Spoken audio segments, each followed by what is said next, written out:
In the early mornings of America, when the first rays of sun touched the dusty infields, a new kind of legend began to rise. Baseball wasn't just a sport, it was a living epic shaped by sweat, courage, and the unbreakable will of extraordinary men. And among all who ever held a ball, three names glowed brightest: Walter Johnson, Roger Clemens, and Sandy Koufax. They didn't just pitch baseballs, they pitched time, history, and imagination. Walter Johnson, the silent storm. Before steel stadiums, before roaring crowds, there was a quiet boy in rural Kansas. A boy who herded cattle during the day and practiced pitching with sticks drawn on dirt. That boy was Walter Perry Johnson, destined to become the fiercest, yet gentlest force baseball had ever seen. Walter grew up surrounded by fields, wind, and work. His fastball was discovered long before he discovered fame. When he pitched to local kids, they would drop their gloves in fear. They said, "Walter's pitch isn't thrown, it appears." Everything changed the day a traveling baseball team visited his town. One of the players saw the tall, silent kid standing shyly near the field. "Hey kid, throw one pitch,"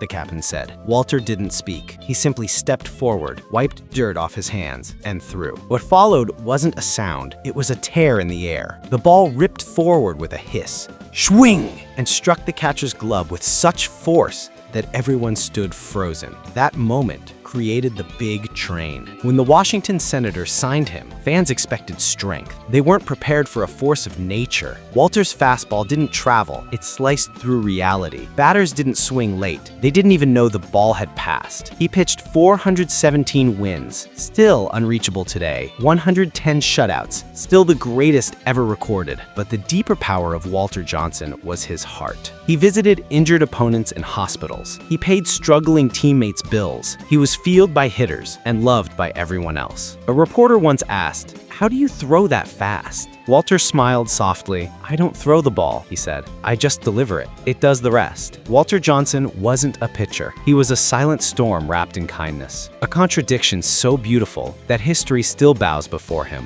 Roger Clemens, the Iron Man. Before Roger Clemens became the Rocket, he was a boy standing in front of a cracked brick wall. Every day after school, while other kids went home, Roger threw baseball after baseball at that wall. It was his first mentor, his first opponent, his first test. When the ball bounced back, he grabbed it over and over until his arm burned and the sun disappeared. Roger didn't grow up with privilege. His mother worked endlessly to keep the family afloat. He once said, "My strength comes from the look in my mother's eyes." College baseball changed everything. Coaches saw something terrifying in him: raw power, relentless discipline, a hunger for dominance. When Clemens entered MLB, he didn't just pitch, he attacked. His presence on the mound felt like war. The raised chin, the slow walk, the stare that could slice steel. His pitches were missiles, his slider a weapon, his fastball a declaration. Batters feared him not because he was strong, but because he was uncompromising. Then came the famous 20 strikeout games. Not once, twice. People began calling him the Rocket. But behind the fire, behind the intensity, was a machine built from discipline, weights, running, drills until midnight. Rain, cold, heat, it didn't matter. Roger Clemens believed something deeply. As long as my body obeys me, I will never surrender. His career spanned 2 decades, defying time itself. Even as controversy circled him later, one truth remained crystal clear. In his prime, Roger Clemens was a storm in human form, a man whose pitches carved fear into the minds of hitters, a warrior who didn't play games, he waged battles. And every time he stepped on the mound, the stadium felt like a battlefield waiting for the first explosion. Sandy Koufax, Wings of Moonlight. Sandy Koufax didn't walk into baseball like others did. He didn't chase the sport. Baseball chased him. He was an athlete in many sports, graceful and gifted. But when baseball finally claimed him, it molded him into something almost mythical. At first, Sandy struggled. His pitches were wild, inconsistent. He had speed, but no control. Talent, but no rhythm. People doubted him. Some said he'd never figure it out. But one night, after hearing the harshest criticism of his life, Sandy stood in front of a mirror and moved his arms slowly, studying angles, studying motion, studying himself.